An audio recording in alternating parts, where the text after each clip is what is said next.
I didn't feel connected sort of to the Chinese community at large because I didn't feel accepted by them.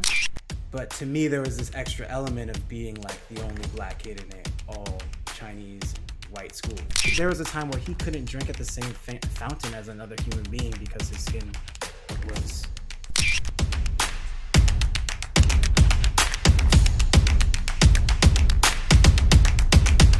What's up, Subtle Asian Traits? My name is Ryan Alexander Holmes, and this is my story.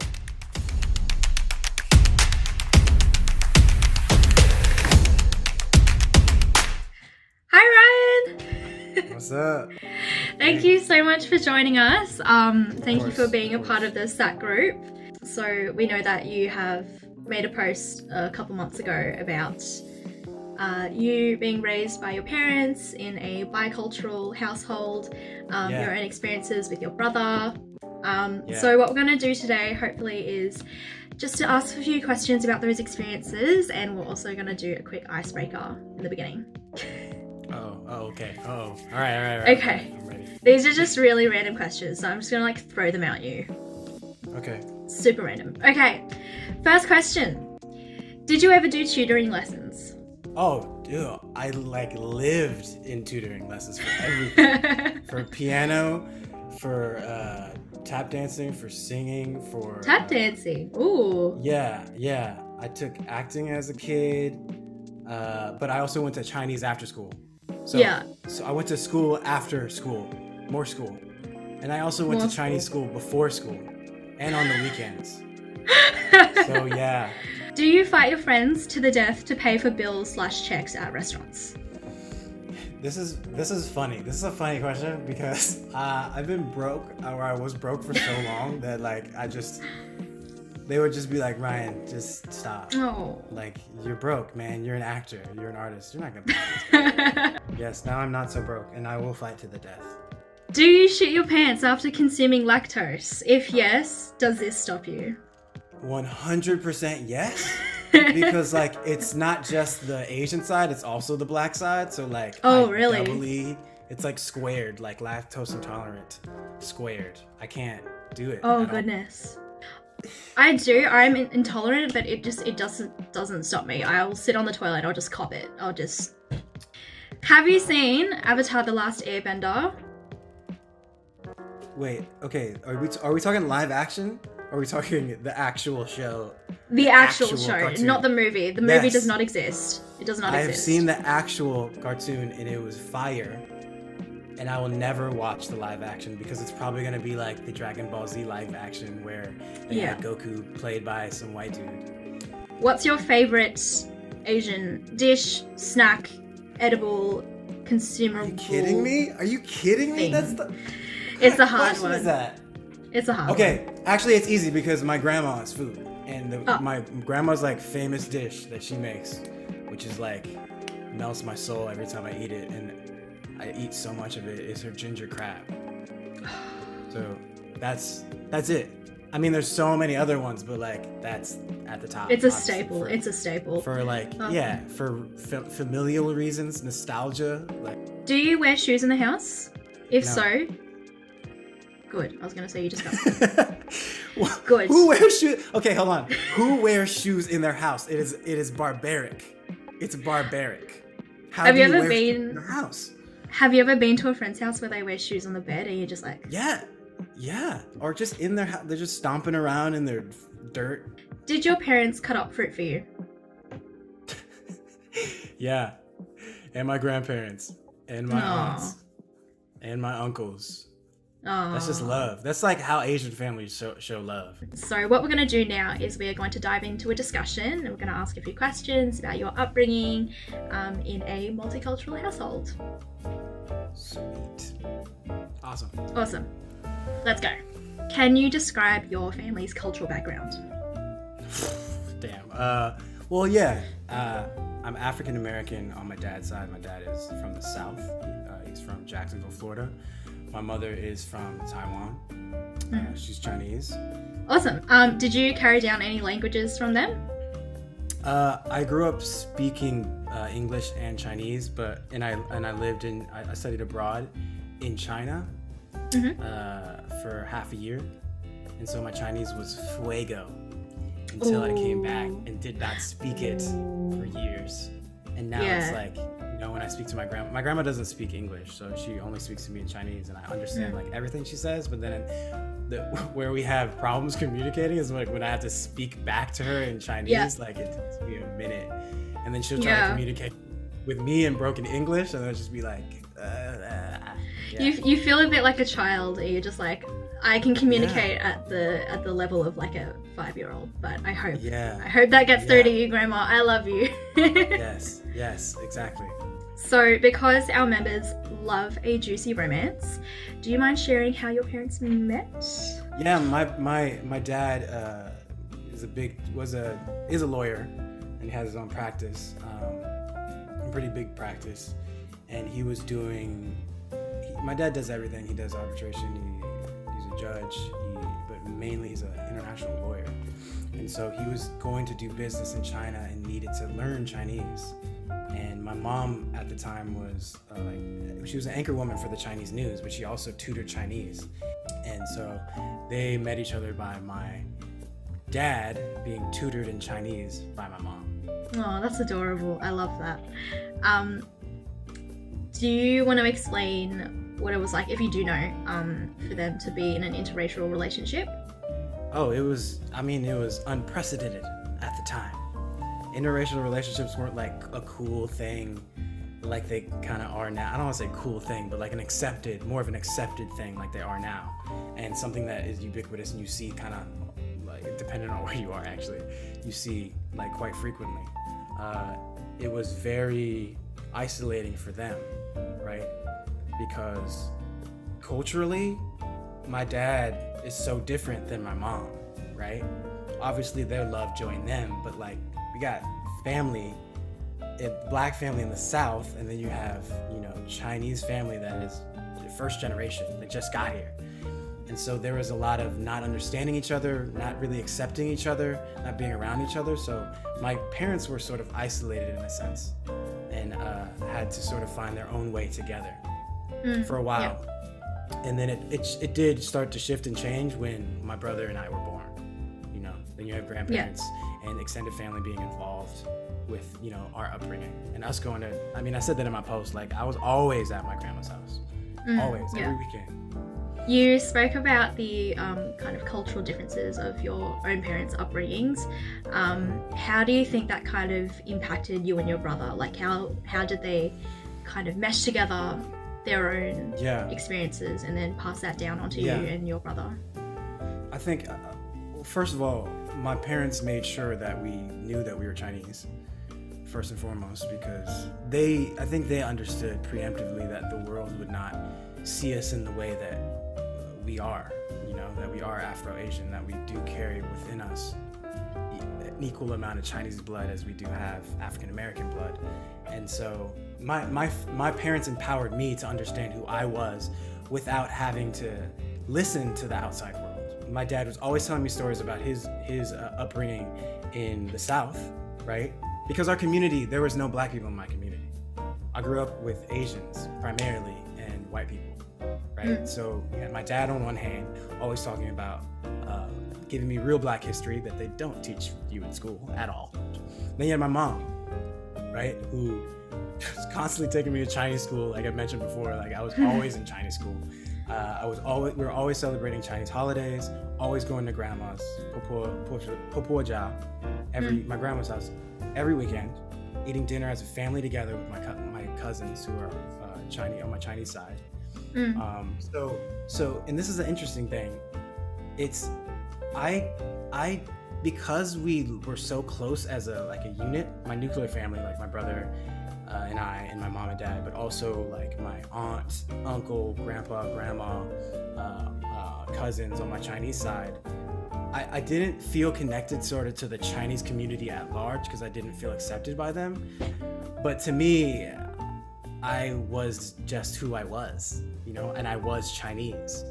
So anything that they had to say to me was just like, well, whatever, like I go to I'm Chinese, my family loves me and accepts me, they're Chinese, and so why do I care what you think? You know what I mean? It wasn't until like kind of recently that I'm like, oh, like you guys have drawers of plastic bags in your house? Oh, you guys don't wear shoes in your house ever? Like all these things that I was raised in, but I didn't have a community, like a larger community, Chinese, Asian community, to understand that, oh, these things are like universal in the Chinese, Asian community, you know? And now that I've started to express myself through my content, creating content and writing posts that you so graciously posted on your platform, I'm starting to realize like, oh damn, like I actually am accepted and am understood more than I thought I was, because I never really leaned on the community. I always leaned on my family, you know, and my family was always there for me. I could always depend on my family. Now I'm like, oh shit, like you're in Australia. You know what I mean? And I'm like, yes, oh, I am.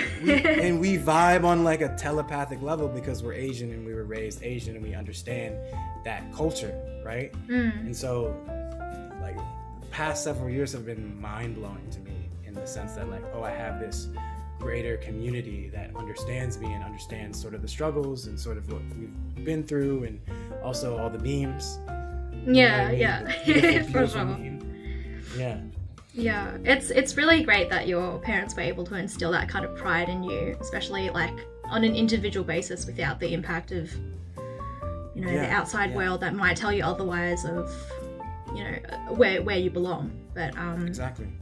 Yeah, so you mentioned that growing up you were surrounded more by an Asian community rather than like the African American presence. Do you feel that may have impacted your own sense of belonging? Did you ever feel like you leaned towards one side or the other?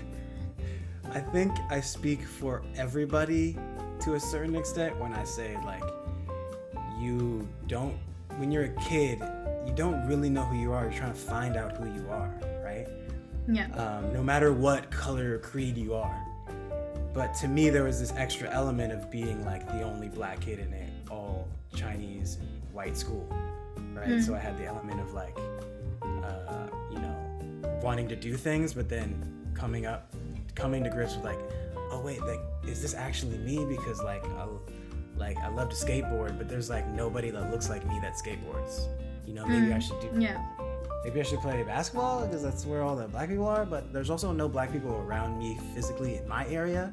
Even though I love Kobe Bryant and I watch the NBA, like I don't know anybody. And it wasn't until, and mind you, my parents were so involved. They understood this, right? And they knew that I needed some kind of African American community bond to be formed while I was still a kid. And I joined a track team. And I started going to practice like every day after school at this track club that was in the black part of where I live, like the black part of town. And that's where I got my black influence, right? You had these amazing coaches who were instilling us with pride in ourselves, and not just coaching us in track. It was more than that. It was really a mentorship program, to be honest. Showing us how to work hard and also showing us that there are adults that are looking out for us. You know what I mean? And trying to guide us. And so that's when the cultural circle was complete. So I had my family and also the black community, and you know, we sort of dipped into all of them. So I had a very worldly perspective. My brother and I had a very worldly perspective when it came to culture, because you know, we could code switch to fit into sort of any mold, but still retain who we were. Just talking more about you and your brother's upbringing, how did your parents go about discussing the topic of race? I mean, like there's no way around it. Like if you're black in America, like you know a whole set of truths that people don't want to accept. That's the cold hard fact, is like because they don't experience it, because they're not black, they don't get it, because you can't get it because it's not taught in our schools. You know what I mean? It's not a part of the educational curriculum in America. You know, for instance, there's so many things that I learned after high school when I got into college. You know what I mean? The truth. I don't want to start lecturing, but the truth of the circumstances around slavery, right? And the Emancipation Proclamation. Like what really went into that, It's more complicated than just like, there's slavery, and now there's no more slavery, and now blacks are free. It's not there's so much more to it than that. You know what I mean? Yeah. I really don't want to preach, but I think people are gonna understand what I'm saying. You know what I mean? Yeah. Segregation, Jim Crow. My dad grew up in the Jim Crow South. You know what I mean? He grew up, and he wasn't my dad. He's still alive. Do you know what I mean?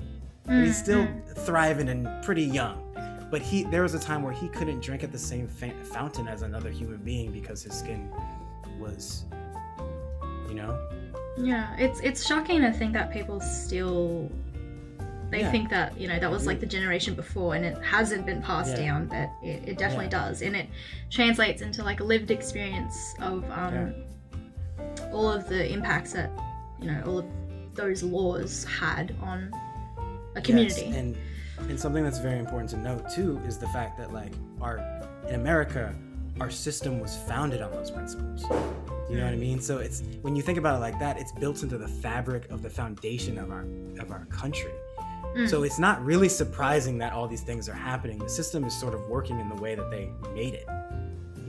It was made by these white, rich, elite, land-owning men, who owned slaves. So it's not a surprise.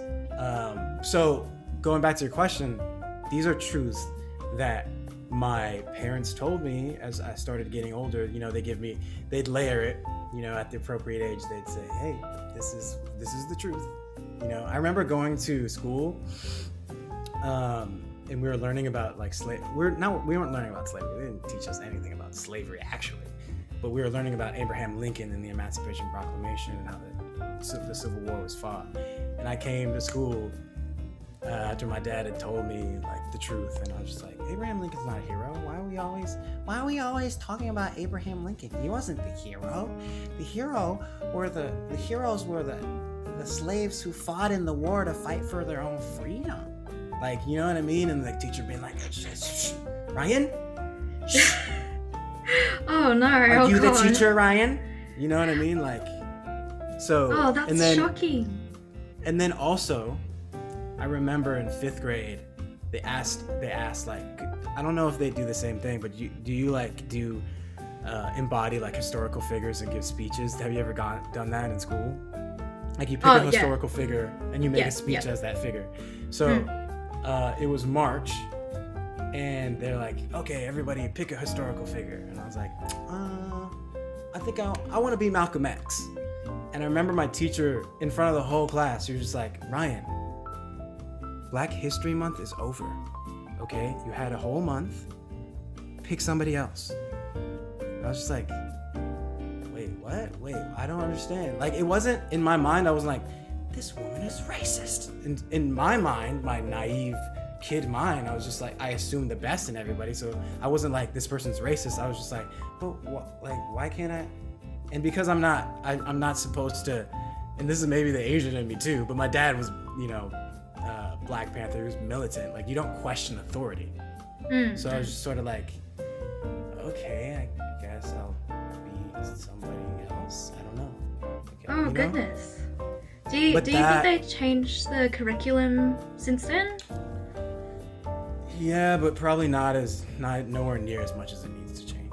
They definitely have. Right. They have to have. If they haven't, I'll be like, oh my god. But mind you, Lydia, I was the only Black person in that whole school. Yeah. Right? Yeah. Who would push for the changing of the curriculum in that school?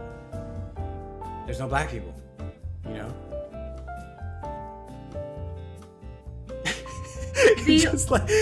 The audacity of that teacher.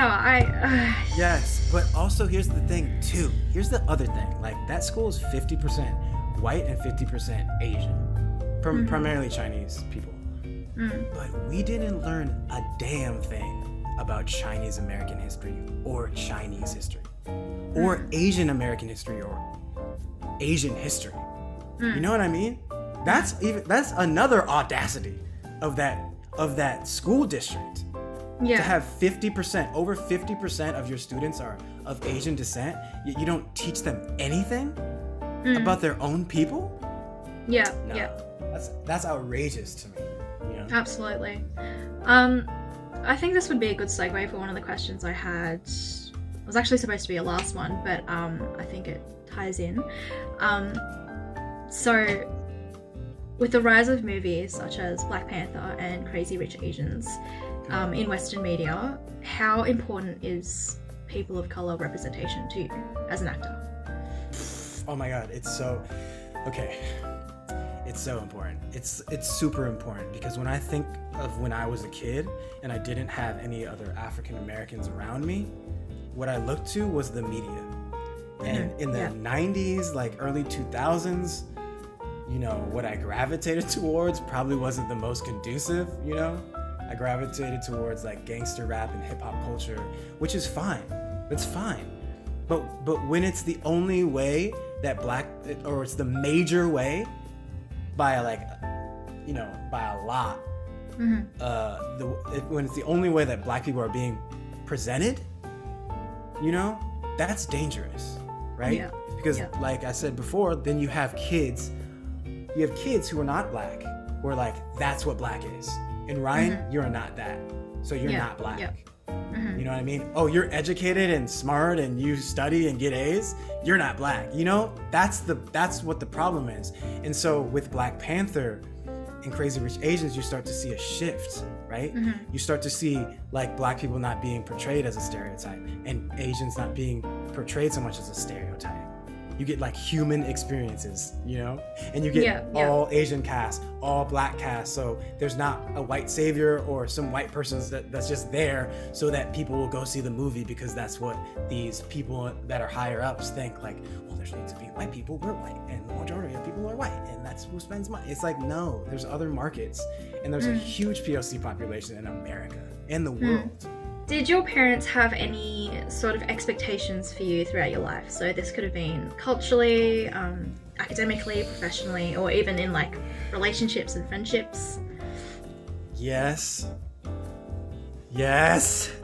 Short answer. Yeah. Triggering. I'm triggered. Oh goodness. Yeah, so many expectations. Like, I mean, the here's where the Asian stereotypes apply. They definitely wanted me, so they wanted my brother to be like the engineer, lawyer, and they wanted me to be the businessman, right? So definitely I studied business undergrad, so I was on the right track. And I was supposed to get an MBA, you know what I mean? But that didn't happen. I got an MFA in acting, and that was like, wait, what? You know? So I mean, but I always wanted to be an actor, like always. Yeah. But that was sort of pushed to the side sometime. So my parents actually got me into acting as a kid. But then somewhere along the lines, sports took over, so I got really good at sports. And then I got a track scholarship to go to college at UC Berkeley. And so I was just on that track. And then when I got hurt, I had like almost a career-ending injury that took me out for 2 years. I got back into acting. And so I fell back in love with that. And that's when the expectations didn't meet. That's when my parents' expectations didn't meet the reality of what I wanted to do. Yeah. Which is like the latter years of college. But I actually moved out to New York after I graduated to work on Wall Street. So I said, but I signed with a modeling agency out there. I started taking acting lessons out there, and that's where I auditioned for MFA programs in acting and got into USC, and then came back home to do that. And what's funny is like, I didn't expect my parents to like sort of be, you know, supportive or happy about that, but something about the scholasticism of having a master's degree just made their ears perk up, like, oh. Hello. Yes. Hi. My son Ryan Alexander Holmes he's getting a master's in drama. Yeah, I know you probably didn't know that existed, but my son's brilliant. He's getting a master's in drama. Aww. So the support sort of came organically to a certain extent when they saw, you know, how much I loved it and how, you know, a pristine, divine, prestigious institution such as USC allowed me to take part in their MFA program. So if or when you have children of your own, what are some lessons that you hope to pass on from your parents, and what are some things that you might change? When you said you might change, I'm like, the ass whoopings? I think I want to change that. No, it's very interesting though, how like advances in sort of childcare and mental health of children has like completely changed how we see raising children and how we see children, right? That we should empower them and not just tell them what to do. They're way smarter and way more brilliant at a younger age than we thought they were. I will see that maybe more so than my parents did. I don't know. They're just like, we know what we want from you and we're gonna make it happen. And they did make it happen. They made it happen. But I'm like, I wish I could have had some kind of say in it, like a little bit more. I know I'm a kid, but like, you know what I mean? Like, but the things that I will retain are the self-empowerment, the independence, right? Whether that's like emotional independence in general, right? Instilling that will make a child from the foundation of who he is or who she is understand that no one's gonna give you anything, that you have to work super hard for it, whatever it is, and not rely on other people to give it to you. The other one is self-empowerment in every sense of the phrase, you know, whether it's cultural, to make them understand who they are on a cultural level. Because no matter who I marry and have kids with, they're gonna be mixed. Do you know what I mean? If I'm speaking about biological children, if I have biological children, they're gonna be mixed as hell. So I want them to understand who they are without somebody else barking at them or telling them who they are, right? Your culture is your culture. It's in your blood. And no matter what, because a lot of people, you know, my life story is like people telling me I'm not Chinese. And I'm like, I am though, you know? And then sort of shedding the letting them get into my brain and make me think I'm not Chinese when I am, that needs to just be mixed. I don't want my kids to really let that penetrate them in any kind of way. Yeah, that's really special that your parents were able to pass down that gift to you and your brother, to that ability to embrace your own cultural identity, no matter how many influences from the outside world may tell you that you may not be one thing or you may not be the other, but like, you know for sure who you are, and that's such an important thing to, you know. Part, yeah. Yeah. Yes. Gotcha. Yeah. And I hope your kids are cool. Thanks.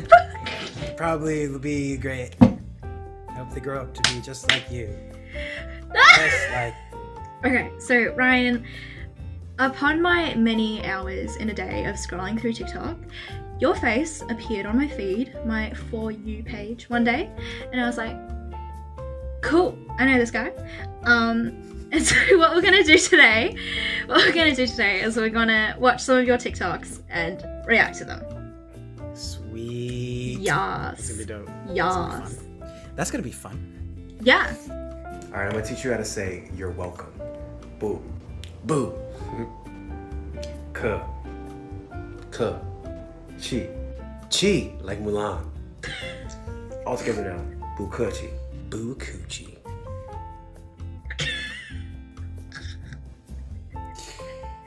Why do you make that face? It's just like, boo coochie. I was channeling my inner bro. My inner God. non-POC bro. Hello, this is the Identity Crisis Hotline. How can I help you? I don't know who I am. Sir, take a deep breath. What ethnicities are you? I'm Chinese and African American. Well, sir, you are 100% Chinese and 100% African American, and anybody who debates that with you can suck it! Oh. Feel better? I love that one. I haven't seen that one, but I love it. That's so wholesome. I wish I had like you, like that voice in my head whenever I'm just like. Just call the Identity Crisis Hotline. Oh.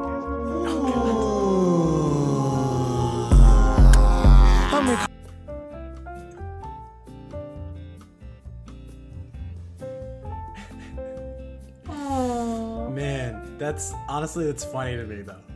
I have no bad feelings about this because it like a lot of people will say like that's racist and like get angry, But like, I understand sort of the layers of why they wanted that. Do you know what I mean? It's an obliviousness. It's not like a racism that is like KKK racism. So what these Chinese parents were reacting with was not their own thoughts.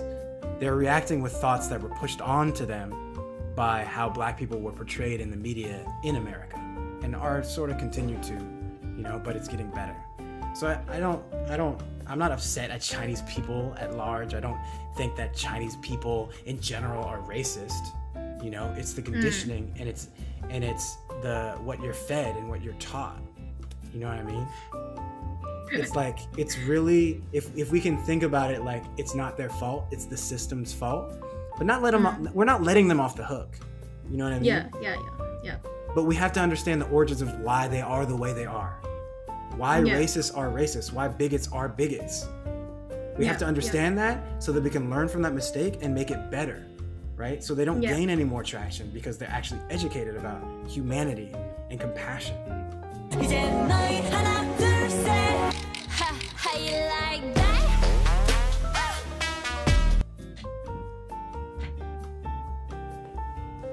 I can't do it. Stop. You can't? Really? I can't. Have you my tried? dad can.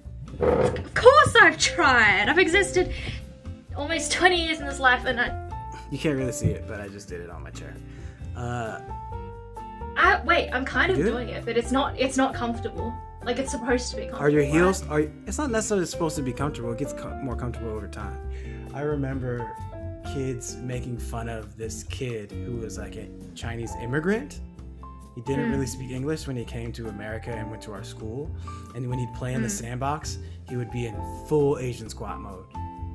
Yeah. Full Asian squat mode. And they'd make fun of him for it. But I was like, what's wrong with that? And I'd be like, he's just vibing. Let's play in the sand. Let's play in the sand, my friend. And we did the Asian squat together. Laughing.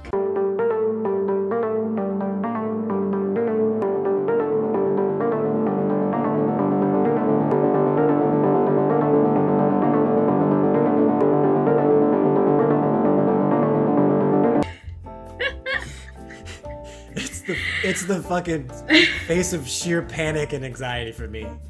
I love that fucking face.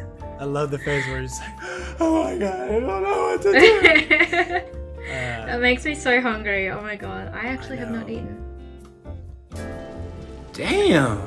You looking kind of juicy over there. Come and get you some, big boy.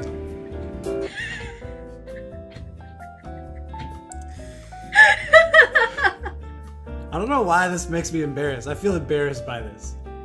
Like having people watch me watch this one specifically. I mean, you did the whole process of making the video, man. It was looking juicy though. It really was looking juicy though. Ooh, boy, congratulations on all your accomplishments. Give your auntie some sugar. That's right. Now, don't you let those accomplishments get to your head, because I got something for that. I got something for that.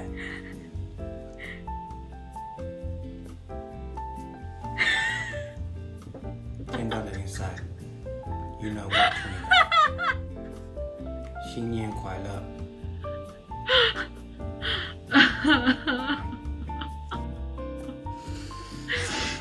I'm sorry, but you just got the wig like down to the T. Like that's the exact haircut.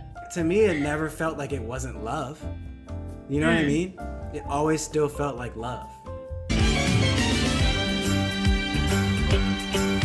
It's a rare condition this day and age to read any good news on the newspaper page. And love and tradition of the grand design, some people say, is even harder to find. Well, then there must be some magic clue inside these gentle walls.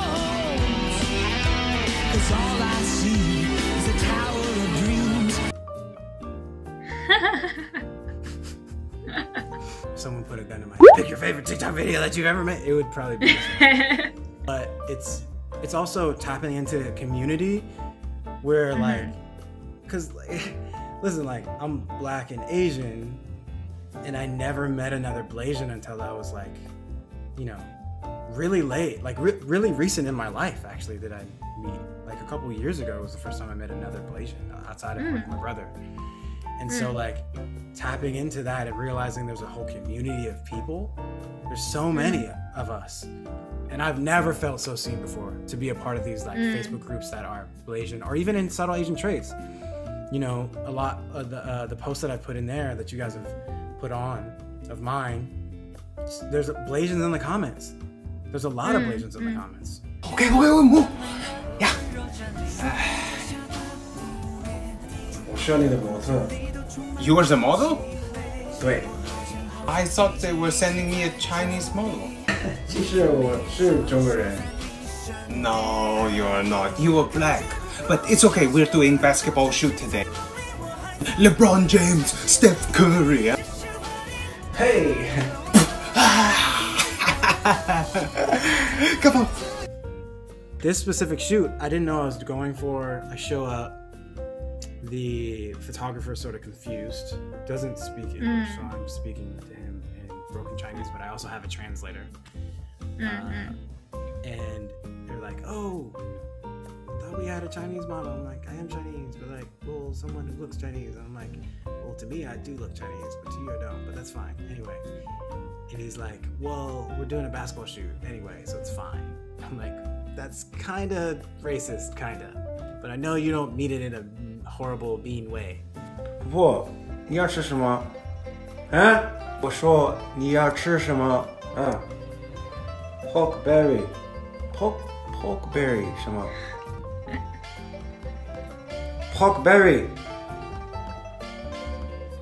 啊，控肉啊，控肉很好吃。走吧，好。